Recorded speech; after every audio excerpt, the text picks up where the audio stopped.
Mga empleyado na nakainom ng kakaibang energy drink ay nagmistulang mga zombies. Nagsimula ang pelikula sa isang empleyado na nagngangalang Desmond na nagtatrabaho sa kumpanyang Amotech, isang kumpanyang gumagawa ng mga makabagong sandata at teknolohiyang militar. Gaya ng nakasanayan, hindi naging maayos ang umaga ni Desmond. Pagdating niya sa trabaho, saka lang niya naalala na naiwan pala ang kanyang employee ID sa bahay. Dahil dito, kinailangan niyang magsagot muli ng mga dokumento bago siya payagang makapasok. Bago siya umakyat sa opisina, pinaalalahanan siya ng isang gwardiya na kailangang iwan ng lahat ng empleyado ang kanilang mga cellphone sa reception bago pumasok sa work area. Tahimik na nagtungo si Desmond sa kanyang mesa, umasang hindi mapapansin ng kanyang supervisor na si Adam na nahuli na naman siya.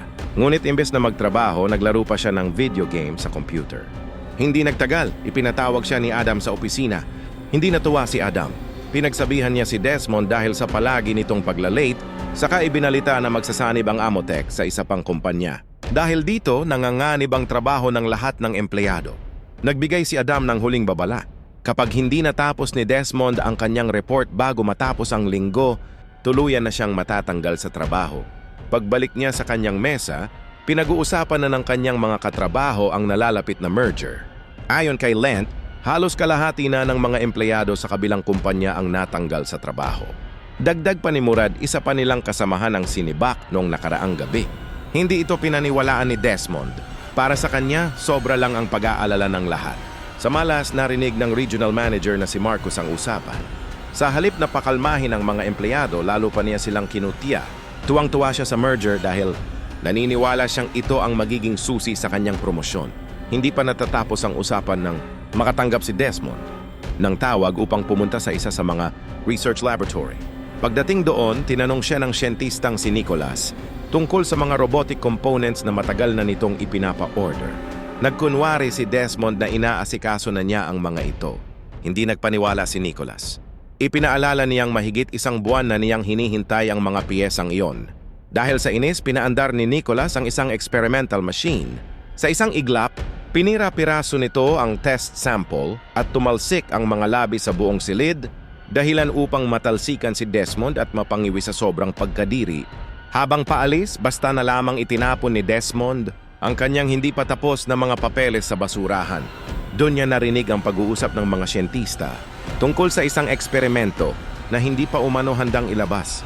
Nang mapansin nilang nakikinig siya, agad nilang isinara ang pinto. Doon pa lang ay nakaramdam na si Desmond na may kakaibang itinatago ang mga ito. Makalipas ang ilang sandali, tinipo ng lahat ng empleyado sa conference hall. Pinakilala ng may-ari ng kumpanya na si Franklin ang pinakabagong produkto ng Amotech, isang energy drink na tinatawag na Jolt. Sa sandaling iyon, walang sino man ang naghinalang ang ordinaryong inuming iyon ang magiging simula ng isang napakalaking trahedya. Matapos ang presentasyon, bawat empleyado ay binigyan ng libreng lata ng Jolt bago sila umuwi. Kinabukasan, muling dumating si Desmond sa opisina at muli na naman niyang naiwan ang kanyang ID. Ngunit kakaiba ang araw na iyon. Wala ni isang gwardyang nakabantay sa entrance. Isang siyentista ang dumaan, napansin si Desmond, ngunit bigla na lamang tumalikod at naglakad palayo ng walang sinasabi. Nalilito man, iniwan pa rin ni Desmond ang kanyang cellphone sa reception gaya ng nakasanayan. Inakala niyang natutulog lamang ang gwardya sa likod ng counter, hindi niya alam na may kakilakilabot ng nangyari sa buong gusali. Hindi rin niya napansin ang mga sirang kagamitan at magulong paligid habang naglalakad papunta sa kanyang departamento. Ilang sandali pa ipinatawag siya ni Adam sa opisina. Pagpasok niya, nadatnan niyang paulit-ulit na nagtatahas ng lapis si Adam habang walang saysay ang mga sinasabi nito. Napansin din niyang umiinom ito ng isa pang lata ng Jolt. Biglang napatingin si Desmond sa sulok ng opisina at nakita niya ang isang katrabaho na walang malay na nakahandusay sa sahig. Bago pa niya maunawaan ang nangyayari, biglang nagwala si Adam at marahas siyang itinulak palabas ng opisina. Pagbagsak niya sa labas, sabay-sabay namang sumugod sa kanya ang iba pang empleyado. Agad siyang nagtago sa likod ng isang cubicle at humingi ng tulong kay Carter. Sa halip na tulungan siya, galit itong sumagot habang umiinom din ng Jolt. Lalong lumala ang sitwasyon nang hindi sinasadyang matumba ni Desmond ang isang computer monitor. Agad siyang sinugod ni Carter, sinakal at ibinagsak sa pader. Sa huling sandali, naitulak ni Desmond ang isang basurahan. Papunta kay Carter at nagamit ang pagkakataong iyon upang makatakas. Tumakbo siya papunta sa isang internal telephone at sinubukang tumawag para humingi ng tulong. Sa halip na seryosohin ang sitwasyon, pinagsabihan pa siya ng operator na bawal ang personal na tawag habang oras ng trabaho. Ngunit bago pa matapos ang usapan, isang empleyado ang biglang nawala ng kontrol. Matapos uminom ng jolt at sinalakay, ang operator, dahilan upang maputol ang tawag. Maingat na naglakad si Desmond sa opisina na tila walang nangyayari upang hindi mapansin.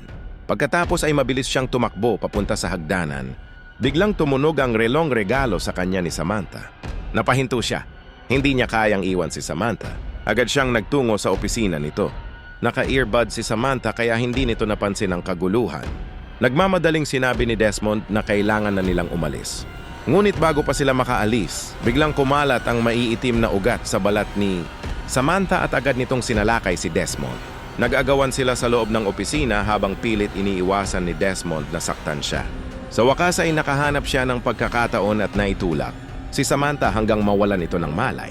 Pagkaraan ng ilang sandali, nagising si Samantha at tila bumalik sa normal ang kanyang pag-iisip. Gayunman upang makasiguro, maingat siyang itinali ni Desmond bago sila nagtungo sa hagdanan.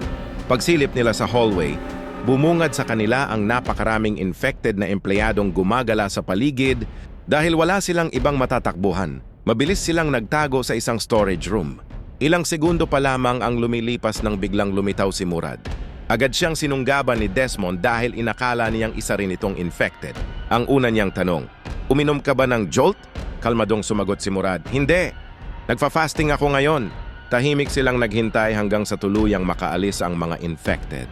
Nang luminis ang hallway, maingat silang lumabas at muling nagtungo sa hagdanan. Habang bumababa sila sa bawat palapag, mas lalo nilang nasaksihan ang matinding kaguluhan.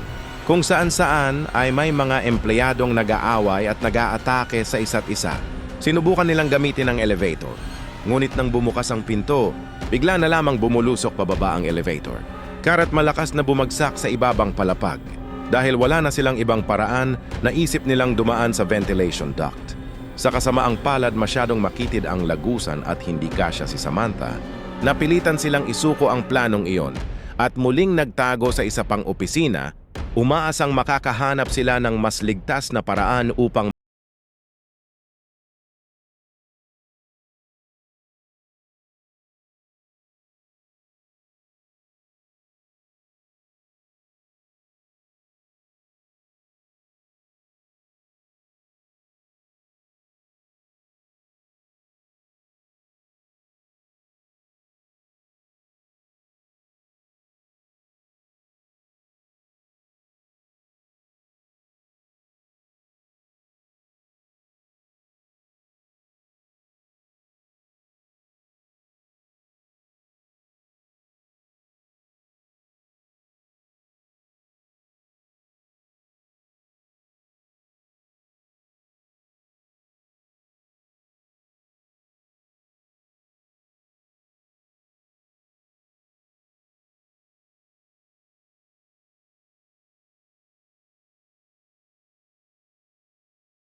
at Moran.